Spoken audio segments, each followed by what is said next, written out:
যারা ইংরেজিতে খুবই দুর্বল, নিজ থেকে কোনো প্রকার ইংরেজিতে সেন্টেন্স মেক করতে পারে না, ইংরেজিতে কথা বলতে পারে না, আমাদের ভিডিওগুলো হচ্ছে তাদের জন্য। সো আজকে থেকে আমাদের ইংরেজি শেখার ক্লাসগুলো শুরু হলো। আজকে ক্লাস নাম্বার 1। সো যদি আপনি ইংরেজি শিখতে চান এবং নিজ থেকে ইংরেজিতে সেন্টেন্স মেক করা শিখতে চান তাহলে ভিডিওটা কন্টিনিউ করুন।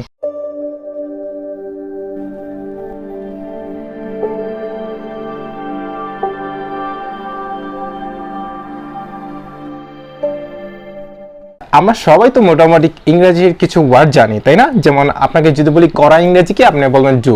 যাওয়া ইংরেজি কি, গো। খেলা ইংরেজি কি, প্লে। পড়া ইংরেজি কি, রিড।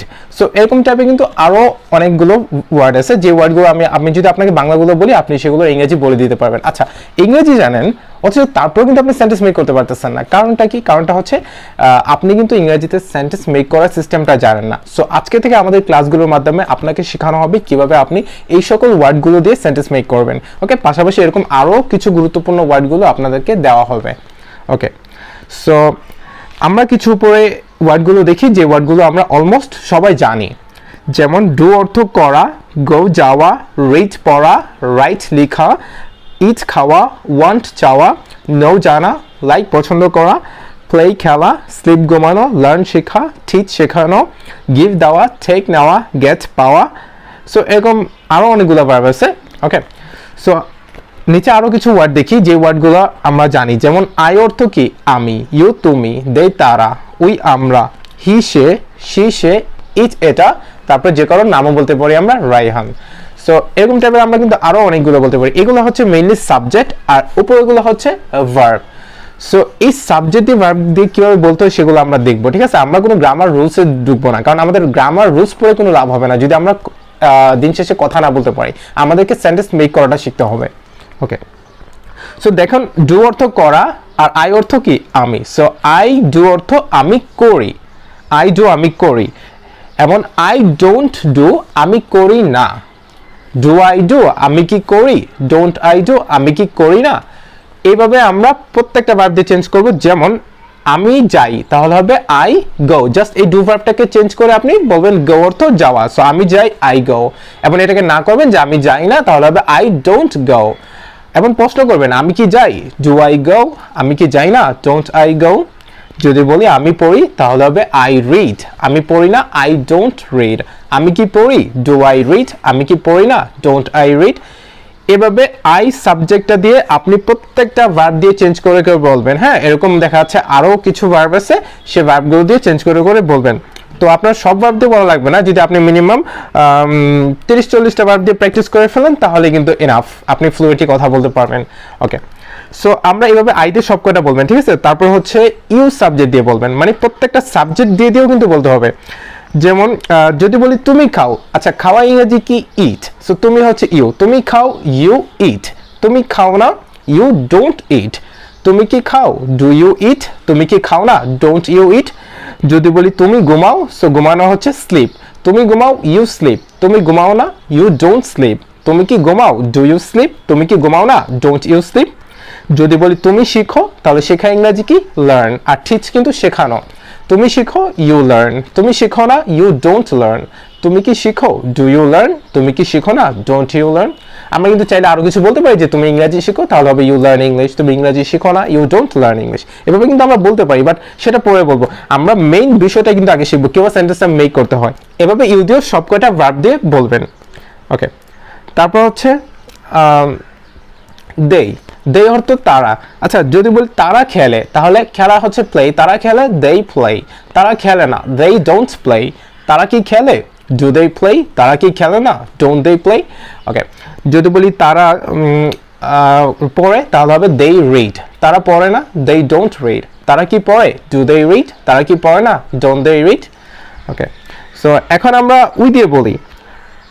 যদি বলি আমরা লিখি, তাহলে উই রাইট। আমরা লিখি না, উই ডোন্ট রাইট। আমরা কি লিখি, ডু উই রাইট। আমরা কি লিখি না, ডোন্ট উই রাইট। যদি বলি আমরা রান্না করি, আচ্ছা বলুন তো রান্না করি ইংরেজি কি, কুক। ওকে, তাহলে আমরা রান্না করি, উই কুক। আমরা রান্না করি না, উই ডোন্ট কুক।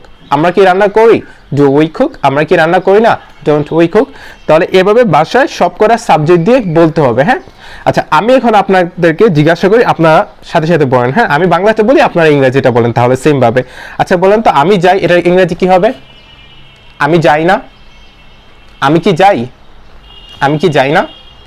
আচ্ছা, তুমি পড়ো, তুমি পড়ো না, তুমি কি পড়ো, তুমি কি পড়ো না? আচ্ছা, ওকে। যদি বলি যে তারা লিখে, তারা লিখে না, তারা কি লিখে, তারা কি লিখে না? ওকে। সো এইভাবে আপনি বাসায় প্রত্যেকটা সাবজেক্ট প্রত্যেকটা ভার্ব দিয়ে প্র্যাকটিস করবেন, তাহলে কিন্তু আপনি নিজ থেকে ইংরেজি লিখতে পারবেন এবং ইংরেজিতে ফ্লুয়েন্টলি কথা বলতে পারবেন। এবং আমাদের প্রতিটা ক্লাস দেখতে হবে। আচ্ছা, তো আমাদের এখানে একটু দেখুন, এখানে একটা দেখার বিষয় হচ্ছে, সেটা হচ্ছে আমাদের এই যে সাবজেক্টগুলো হি, শি, ইট বা রায়হান যে কারো নাম, এগুলো হচ্ছে mainly third person singular. Third পারসনটা কি? আচ্ছা, আমরা সাবজেক্টে কিন্তু মানে গ্রামাটিক্যাল ভাষায় 3টা পারসন থাকে, সেটা হচ্ছে first person, second person, third person. Okay, just আপনি এতটুকু মনে রাখেন যে আমি, তুমি ছাড়া যা আছে সবকিছু থার্ড পারসন, অর্থাৎ আমি হচ্ছে আই এবং তুমি হচ্ছে ইউ, এগুলো ছাড়া যা আছে সবকিছু থার্ড পারসন। এবং সেটা যদি সিঙ্গুলার হয় তাহলে আমাদের এই যে ভার্বটা, এই ভার্বটার সাথে এস করতে হবে, এস বা ইয়েস করতে হবে। ওকে, তো আমরা একটা এক্সাম্পল দেখি। দেখেন হি, আচ্ছা সে তো আমিও না তুমিও না, সে, তাহলে অন্যজন, তাহলে সে হচ্ছে থার্ড পারসন এবং সিঙ্গুলার। তাহলে আমরা এক্ষেত্রে ভার্বটার সাথে এস বা ইএস করব। যেমন সে পড়ে, তাহলে বলবো হি রিডস, এস করব। সে পড়ে না, এখন আমরা এই ডোন্টটার জায়গায় আমরা ডাজেন্ট করতে হবে। এই যে প্রথমে আমরা এস করলাম, সেই এসটা এসে এখানে ডোন্টটাকে ডাজেন্ট করে ফেলবো। সে পড়ে না, হি ডাজেন্ট রিড। সে কি পড়ে? Does he read. সে কি পড়ে না? Doesn't he read. একটু খেয়াল করুন, ওই এসটা কিন্তু এসে ডাজেন্ট করে ফেলছে, তারপরে কিন্তু আর এসটা বসবে না। ওকে, আচ্ছা সেরকম এরকম ভাবে যদি বলি যে সে ঘুমায়, তাহলে হবে হি স্লিপস। সে ঘুমায় না, হি ডাজেন্ট স্লিপ। সে কি ঘুমায়? Does he sleep. সে কি ঘুমায় না? Doesn't he sleep. যদি বলি সে রান্না করে, তাহলে হবে, এখন সি দিয়ে বলি সে রান্না করে, শি কুকস। সে রান্না করে না, শি ডাজেন্ট কুক। সে কি রান্না করে? Does she cook. সে কি রান্না করে না? Doesn't she cook. যদি বলি রায়হান খেলে, তাহলে হবে রায়হান প্লেইস। রায়হান খেলে না, রায়হান ডাজেন্ট প্লে। রায়হান কি খেলে? Does Raihan play. রায়হান কি খেলে না? Doesn't Raihan play.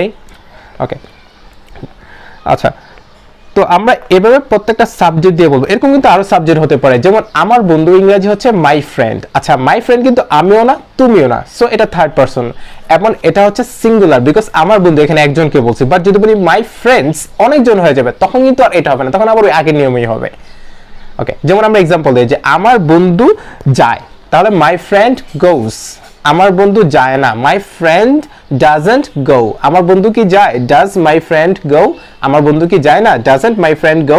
কিন্তু যখন সাবজেক্ট আমার বন্ধুরা বলবো, যেমন মাই ফ্রেন্ডস, যদি বলি আমার বন্ধুরা যায়, তাহলে মাই ফ্রেন্ডস গো, তখন আর এস বা ইয়েস করবো না, আগের নিয়মটাতে হবে।